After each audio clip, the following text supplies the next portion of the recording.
श्री शिवाय नमस्तुभ्यम। दुखों से छुटकारा पाने के लिए शिव पुराण में बताया गया यह उपाय।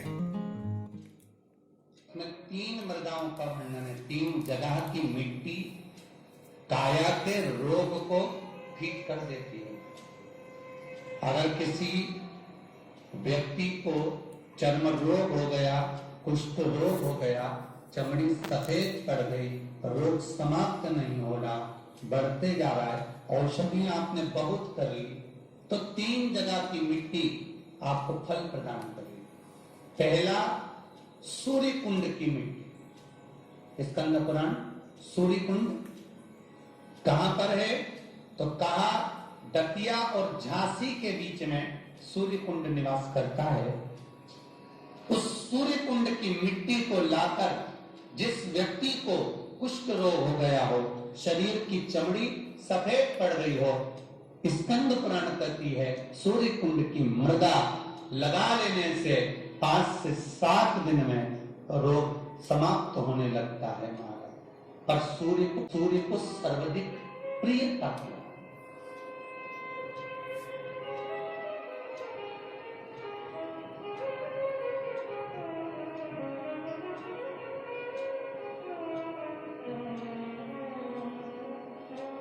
सर्वाधिक प्रियता सूर्य को क्या? क्योंकि सूर्य तपता है, तो उस तपन को मिटाने के लिए सूर्य देवता के शरीर पर गाय का घृत मला जाता है। जैसे शनि को तेल लगाया जाता है, सूर्य को घृत मला जाता है। इसलिए सूर्य कुंड का एक नियम है कि सूर्य कुंड पर से अगर मिट्टी लेकर आते हैं, शरीर पर लगाने के बाद जब शरीर का चर्म रोग समाप्त हो जाए, सफेद चमड़ी अपने वापिस रंग में आ जाए, तब आप जितनी कामना कर आते हैं उतना घी उस सूर्य कुंड के पास में डालना पड़ता है। 1 किलो, 2 किलो, आधा किलो, 250 ग्राम, 25 ग्राम, 50 ग्राम, जो आपने कामना करी है उतना चढ़ा। पर वो घी गाय का होना चाहिए, और उस घी का प्रयोग कोई नहीं कर सकता। इसलिए आज भी स्कंद पुराण में तो केवल सूर्य कुंड का वर्णन है, घृत का वर्णन है, पर स्थान आज भी झांसी और दतिया के बीच में जो सूर्य कुंड विराजमान है, आज भी वहां पर कुंड के पास में एक घी का कुआं है जिसमें घी डाला जाता है, पर उस घी का प्रयोग कोई दुनिया का व्यक्ति नहीं कर सकता। जो करता है वो शरीर में फपोले पड़ जाते हैं और बाद में सड़कर मर जाते हैं।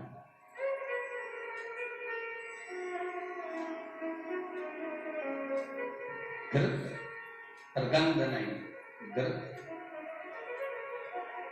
3 जगह की मृदा जीव को सुख का अनुभव कराती। पहला सूर्य कुंड महाराज। दूसरा वर्णन करा है, जिस स्थान पर गौ माता को बांधा गया हो और गाय अपने बछड़े को, बछिया को जन्म देती हो, उस स्थान पर उसकी मिट्टी, उसकी मृदा, उस जगह की रज, जब मकान का मुहूर्त होता है, दुकान खोली जाती है, दुकान बनाई जाती है, दुकान में कोई अग्नि का प्रवेश हो, उससे पहले जहां पर गाय ने अपने बछड़े को जन्म दिया हो, बच्चे को जन्म दिया हो, उस स्थान की मिट्टी उस भूमि पर लेपन कर दी जाए तो जिंदगी में कभी संपदा की कमी नहीं हो सकती।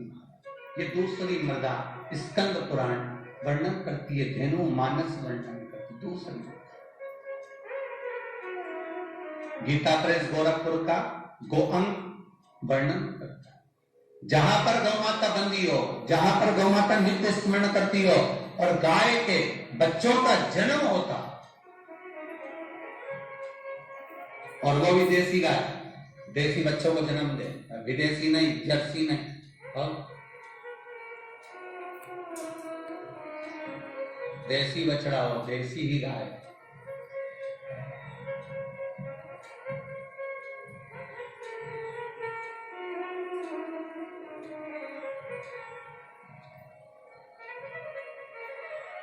महाराज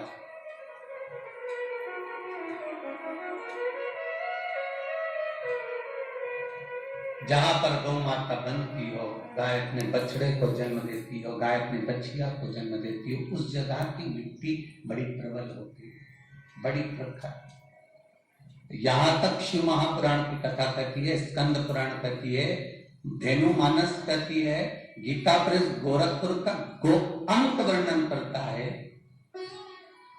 महाराज गौ माता के खुर, गौ माता के चरण जहां पर नित्य प्रति पढ़ते हो, नित्य प्रति पढ़ रहे,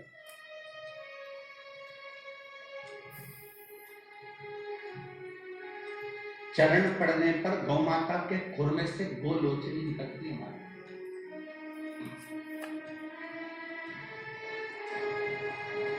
वो गोलोचनी सफेद कलर की होती है, उसको आप ऐसे पटक देंगे तो बिल्कुल ऐसा लगेगा जैसे लकड़ी, पर वही गोलोचनी को आप दूध में डाल देंगे तो चलना चालू कर देंगे। उसको कहते हैं गोलोचनी।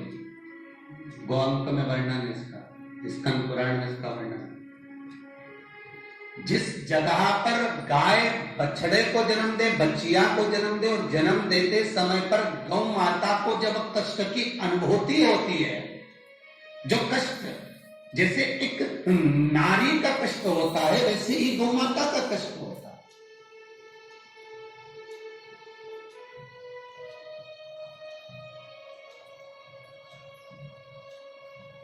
और वो कष्ट के समय पर खुर में से गौलोचनी गौ माता के कष्ट को हरने के लिए प्रकट होती है। उस गौलोचनी का जिह्वा से गौ माता चाटन करती है, चाटती है, और चाटने के बाद जो बछड़ा जन्म देती है, उस बछड़े को अपनी जिह्वा से एक बार चाट लेती है। दुनिया में केवल एक गौ माता का बछड़ा ही ऐसा है कि वो गौलोचनी की जिह्वा से चाटने के बाद उठने में, संभलने में समय लगता है। और दुनिया में केवल एक गौ माता ऐसी है कि गौ माता अपने बच्चे को जब जन्म देती है, जन्म देने के कुछ देर बाद जब गौलोचनी की जिह्वा से चाट लेती है, बच्चा उठकर खड़ा हो जाता है। दुनिया में केवल एक गौ माता है।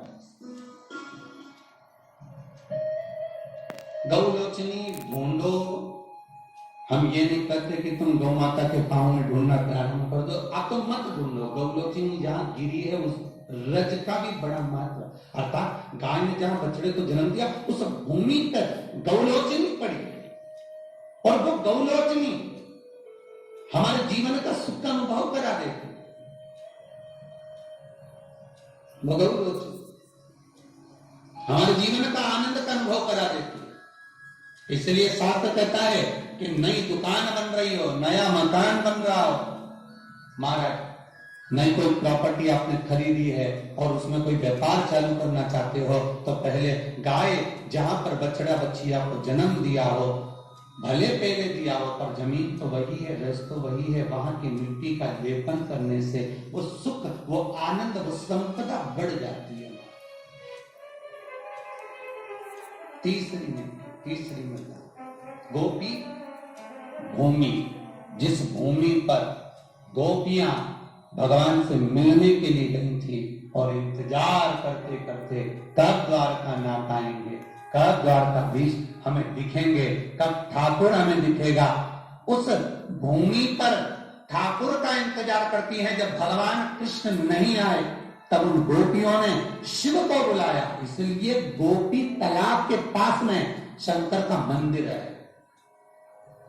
हरे गोपी महाराज, पहली सूर्य कुंड, दूसरी जहां गौ माता बनती हो वहां की मिट्टी, तीसरी है गोपी, जहां पर गोपियां भगवान को पुकार रही हैं, रो रही हैं, बिलक रही हैं भगवान से मात्र एक बार मिलने के लिए। एक बार भगवान से केवल मिलन हो जाए, एक बार उनका दर्शन हो जाए, एक बार उनसे मिल जाए। कृष्ण यदि सुन सकते हैं तो केवल शंकर की सुन सकते हैं। तो गोपियां शिव को बुला लेती हैं, बाबा आप पधारो। शास्त्र कहता है इस भूमि पर गोपियों ने बेलपत्र को तोड़कर भगवान शिव को समर्पित करा है। गोपी चंदन के नयन अश्रु से जो चंदन उत्पन्न हुआ था, जो मिट्टी हुई थी, उसका शिवलिंग का निर्माण कर कर उसकी पूजन करिए। उसी शिवलिंग में से शंकर प्रकट हुए। तीनों भूमि की मिट्टी का देखिए, सूर्यकुंड की मिट्टी काया का रोग ठीक कर रही है, गौ माता के बंधने की मिट्टी लक्ष्मी की वृद्धि कर रही है, और गोपी तालाब की मिट्टी आपको भक्ति प्रदान कर रही है।